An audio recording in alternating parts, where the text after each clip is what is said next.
ServeYouRx is a full-service, independent pharmacy benefit manager that's been committed to delivering flexibility, quality, and a client-centric approach for over 40 years.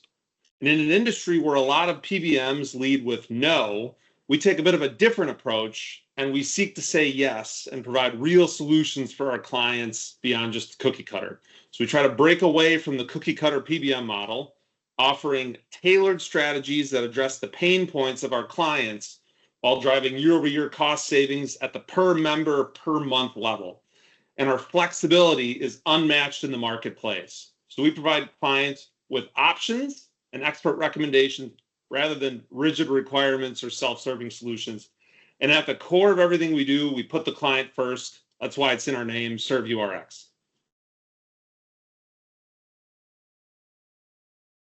So I think it's safe to say that if you ask anybody about their knowledge of the PBM industry, they're going to say it's a little bit complex. We've got acronyms, we've got complex definitions, we've got various pricing models, we've got arbitrary definitions, we've got lawsuits on the front page of the Wall Street Journal from employers that we all know. And we've got the FTC publishing interim reports admonishing large PBMs for their overall business practices. What this results in is a lot of plan sponsors and plan advisors losing trust in PBMs. And the lack of transparency out there in the marketplace makes it difficult for employers to focus on what really matters, which is maximizing benefits, reducing costs, and improving overall employee health. Instead, they're left trying to navigate through complex contracts, 100-question RFPs, and trying to find the hidden gotchas that exist in traditional PBM contracts.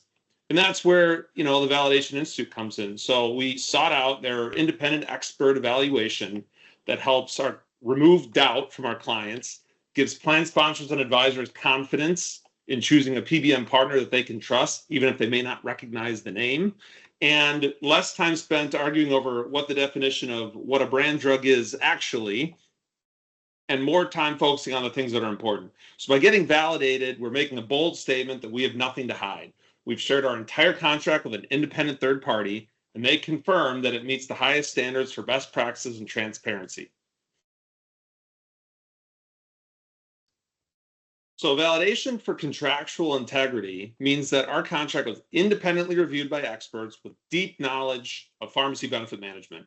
And every sentence of the contract was scrutinized to ensure we're fully disclosing revenue sources, ensuring we have true pricing transparency. We have standardized auditable definitions that align with industry best practices. We offer unrestricted access to client data with no barriers to independent audits if somebody wants to call us out on it, and enforceable contractual guarantees ensuring we deliver exactly what we promise. And it's not just a rubber stamp either. These reviewers have seen it all and ensured every T was crossed and every I was dotted. Honestly, it was refreshing because we've seen a lot of clients get burned by bad PBM contracts in the past. And we thought the reviewers were asking all the right questions to kind of get rid of some of those pitfalls we've seen others fall into. And that same level of rigor can be applied to any client that uses this validated contract. And for benefit buyers, this validation provides peace of mind that we are operating with integrity and financial transparency. We're prioritizing the best interests of our clients versus ourselves, and that we're delivering real verifiable value without hidden fees or surprises that sometimes find their way into PBM contracts.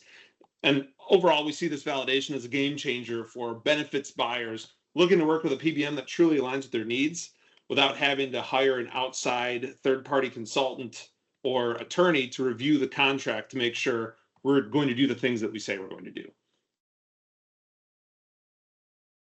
So overall, we would advise benefits buyers to don't be afraid to challenge the status quo. So that the traditional legacy PBM model has often benefited the PBM more than the plan sponsor. So everything in the contract is written to benefit the PBM.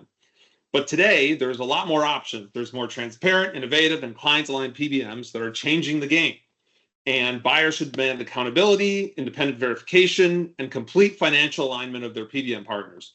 The traditional legacy PBM model also benefits from fear and lack of inertia.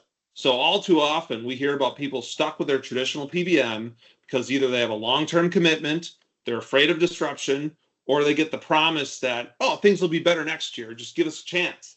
However, we've never heard a client regret making a switch away from one of those traditional legacy PBMs. And benefits buyers need to stop buying off of name recognition alone. If large, well-known PBMs truly offered transparent pricing, pass-through contracts, best-in-class service, and easy-to-understand definitions, mid-market PBMs would not exist. And buyers should look at PBMs that focus more on reducing costs. So if a PBM focuses on savings, I say that in quotation marks, buyers should look at PBMs that focus more on reducing costs. And if a PBM focuses on the savings you would have achieved if you used them last year, that is only helpful if you have a time machine. Don't move forward by looking backwards. And flexibility is rare in the mid-market. Don't take no for an answer, especially if the PBM is trying to promote their own programs rather than use solutions that you are familiar with and know that work best for your clients. So asking questions like, how are biosimilars handled?